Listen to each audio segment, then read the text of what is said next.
Iran पर हमले को तैयार अमेरिका के 3,500 सैनिक। किसी भी वक्त ईरान पर भीषण हमला।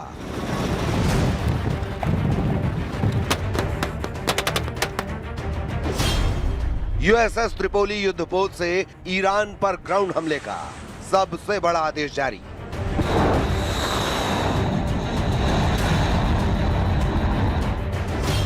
ईरानी संसद के अध्यक्ष मोहम्मद बगेर गालिबफ का दावा, गुप्त जमीनी हमला करने जा रही है अमेरिका की स्पेशल फोर्स।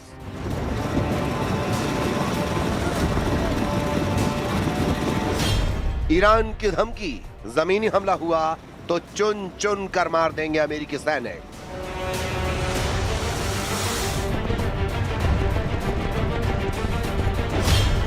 नाटो के पूर्व कमांडर का बहुत बड़ा दावा, ईरान पर जमीनी हमला किया तो अमेरिकी सैनिकों का हो जाएगा सफाया।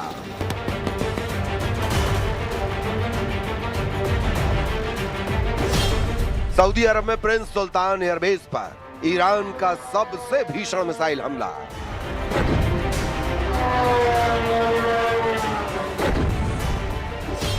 प्रिंस सुल्तान एयरबेस पर तबाह हुए अमेरिका के KC-135 तेल टैंकर और E-3 सेंट्री अवॉक विमान।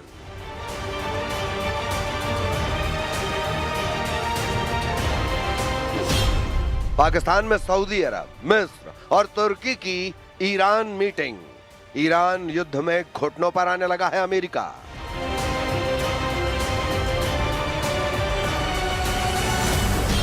राष्ट्रपति ट्रंप और नेतन्याहू के खिलाफ अमेरिका से लेकर इजराइल तक भीषण विरोध।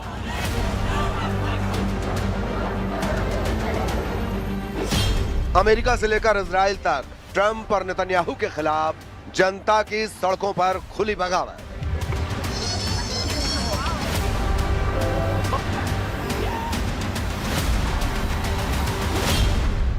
राष्ट्रपति ट्रंप के खिलाफ पूरे अमेरिका में लग रहे हैं नो किंग्स नो वॉर के नारे।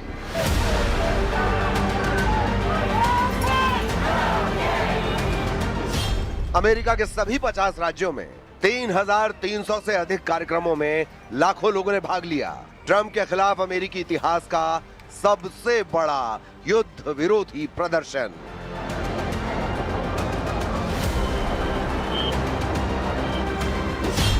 ईरान युद्ध के 30 दिन अमेरिका और इजराइल पर पड़ रहे हैं बहुत भारी।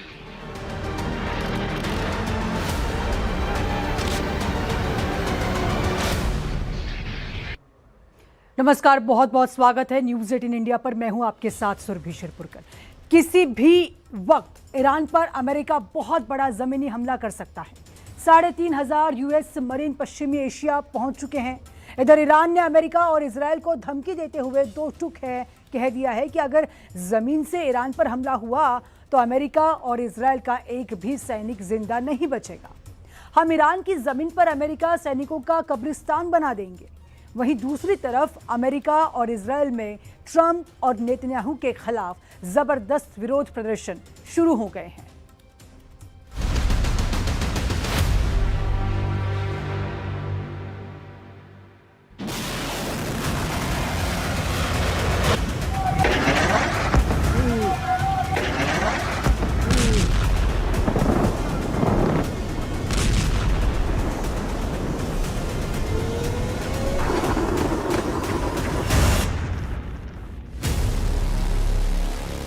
हमले को तैयार 3,500 अमेरिकी सैनिक। जमीन पर ईरान से आखिरी जंग। ईरान युद्ध के 30 दिन अमेरिका और इजराइल पर बहुत भारी पड़ने लगे हैं। यही वजह है कि अब अमेरिका और इजराइल इस कोशिश में है कि जल्द से जल्द ईरान पर ऐसा हमला किया जाए ताकि जमीन पर अमेरिका और इजराइल की जीत स्पष्ट नजर आए। पिछले 48 घंटे में अमेरिका और इजराइल ने ईरान पर इस तरह से हमले किए हैं ताकि जब ईरान पर जमीनी हमला हो तो ईरान पूरी तरह से घुटनों पर आ जाए। अमेरिका और इजराइल के लिए युद्ध के पिछले 30 दिन इसलिए भी बहुत भारी पड़ने लगे हैं क्योंकि ईरान ने जिस तरह से इजराइल से लेकर सऊदी अरब तक खूंखार हमले किए हैं वो वाकई चौंकाने वाले हैं। तेल अवीव ईरानी मिसाइलों की आग में जल रहा है, जबकि सऊदी अरब के प्रिंस सुल्तान एयरबेस पर जिस तरह से ईरान ने अमेरिकी विमान को उड़ाया है, उसे देखकर तो ट्रंप की रूह कांप गई होगी। अब खबर है कि ट्रंप जल्द से जल्द युद्ध से बाहर निकलना चाहते हैं और इसीलिए अमेरिका ने 3,500 सैनिकों को पश्चिमी एशिया में पहुंचा दिया है। लेकिन इस बीच अमेरिका और इजराइल में युद्ध के खिलाफ ऐसा गदर शुरू हुआ है जो एक तरह से ट्रंप और नेतन्याहू के खिलाफ तख्ता पलट साबित हो सकता है। अमेरिका के सभी 50 राज्यों में अमेरिकी इतिहास का सबसे बड़ा प्रदर्शन हो रहा है, जहां राष्ट्रपति ट्रंप को युद्ध का खलनायक बताते हुए विरोध प्रदर्शन हो रहे हैं। ट्रंप के खिलाफ नो वॉर नो किंग्स के नारे लग रहे हैं, जबकि इजराइल की राजधानी तेल अवीव और हाइफा समेत 5 शहरों में नेतन्याहू के खिलाफ प्रदर्शन हो रहे हैं। लोगों को गिरफ्तार किया जा रहा है। हम आपको दिखाने जा रहे हैं कि कैसे अब ईरान युद्ध अमेरिका और ट्रंप के लिए कोढ़ में खाज बनता जा रहा है।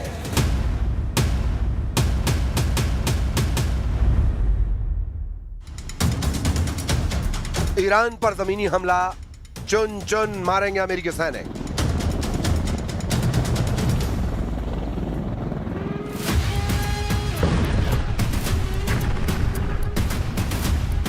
ईरान युद्ध अब आसमान से जमीन पर उतरने लगा है। 30 दिन के युद्ध में अभी तक अमेरिका और इजराइल ने मिलकर 17,000 से ज्यादा ईरानी ठिकानों पर हमले किए हैं। अमेरिका और इजराइल के जेट, बम वर्षक, मिसाइलें और ड्रोन ने आसमान से राजधानी तेहरान समेत कम से कम 25 ईरानी शहरों और कस्बों पर धमाके किए हैं। अकेले तेहरान पर ही 3,600 बम दागे गए हैं। पूरे ईरान पर F-35 जेट, B-2 बम वर्षकों से 20,000 के करीब बम और मिसाइलें दागी गई हैं। ईरान के Fordow, Isfahan, Natanz, Bushehr nuclear plant, Arak और अरादान परमाणु ठिकानों पर प्रचंड हमले किए जा चुके हैं। लेकिन उसके बावजूद ईरान में अभी भी 3,556 ठिकाने ऐसे हैं जिन्हें राष्ट्रपति ट्रंप हर हाल में तबाह और बर्बाद कर देना चाहते हैं। और इसी के लिए अब अमेरिकी सैनिक ईरान पर जमीनी हमला करने जा रहे हैं।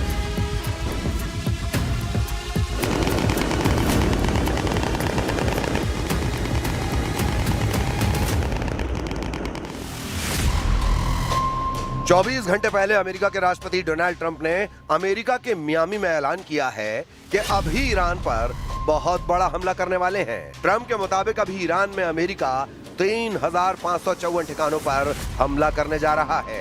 82वीं एयरबोर्न डिवीजन के लगभग 1,000 पैराट्रूपर्स को भी इस क्षेत्र में तैनात होने का आदेश दिया है। इन्हें दुश्मन के इलाके में घुसकर महत्वपूर्ण ठिकानों जैसे एयरफील्ड पर कब्जा करने में महारत हासिल है। मध्य पूर्व में 1 महीने तक चली बेनतीजा जंग के बाद अमेरिका अब ईरान में जमीनी सैन्य हमले की योजना बना रहा है। अमेरिकी मीडिया रिपोर्ट के मुताबिक पेंटागन ईरान में जमीनी ऑपरेशन की तैयारी कर रहा है जो कई हफ्तों तक चल सकता है। ये रिपोर्ट ऐसे समय में आई है जब सेंट्रल कमांड ने बताया कि 3,500 मरीन और नौसैनिकों की एक स्पेशल टुकड़ी मध्य पूर्व में पहुंच चुकी है। अब सवाल उठता है अमेरिकी ग्राउंड ऑपरेशन किस तरह का हो सकता है। हवाई हमलों से ईरान को झुकाने में नाकाम होने के बाद अब अमेरिका जमीनी ऑपरेशन की तैयारी कर रहा है। वॉशिंगटन पोस्ट की रिपोर्ट में अमेरिकी अधिकारियों के हवाले से बताया गया है कि ये एक पूर्ण हमले के बजाय खास ठिकानों पर की जाने वाली रेड होगा। इसमें स्पेशल ऑपरेशन और रेगुलर इन्फेंट्री दोनों शामिल होंगी। अमेरिका की संभावित योजना के बारे में जानकारी रखने वाले लोगों का कहना है कि जमीनी हमले में खर्ग द्वीप पर कब्जा करना, होर्मुज जल डमरू मध्य के पास दूसरे तटीय इलाकों में छापे मारना और उन हथियारों को नष्ट करना शामिल हो सकता है जो व्यापारिक और सैन्य जहाजों को निशाना बना सकते हैं। उन्हें टारगेट किया जाएगा।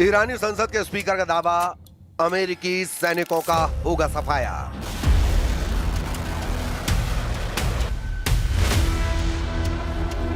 इस बीच ईरान ने अमेरिकी सैनिकों को संभावित जमीनी ऑपरेशन के खिलाफ चेतावनी दी है। ईरान के प्रमुख अंग्रेजी अखबार तेहरान टाइम्स ने अपने फ्रंट पेज पर वेलकम टू हेल यानी नर्क में आपका स्वागत है शीर्षक से लेख लिखा है, जिसमें धमकी दी है कि अगर अमेरिकी सैनिक ईरान की जमीन पर उतरते हैं तो वो ताबूत में ही वापस जाएंगे। ईरान, इजराइल और अमेरिका के बीच जारी इस भीषण युद्ध के 30वें दिन ईरानी संसद के स्पीकर मोहम्मद बकीर गालिबफ ने अमेरिका को अब तक की सबसे कठोर चेतावनी दी है। गालिबफ की चेतावनी की 5 मुख्य बातें जान लीजिए। अमेरिकी सैनिकों को आग के हवाले कर देंगे। गालिबफ ने सरकारी समाचार एजेंसी इरना के जरिए बयान में कहा है, हमारे जाबाज जमीन पर अमेरिकी सैनिकों के आने का बेसब्री से इंतजार कर रहे हैं ताकि उन्हें आग के हवाले किया जा सके और उनके क्षेत्रीय सहयोगियों को हमेशा के लिए सबक सिखाया जा सके।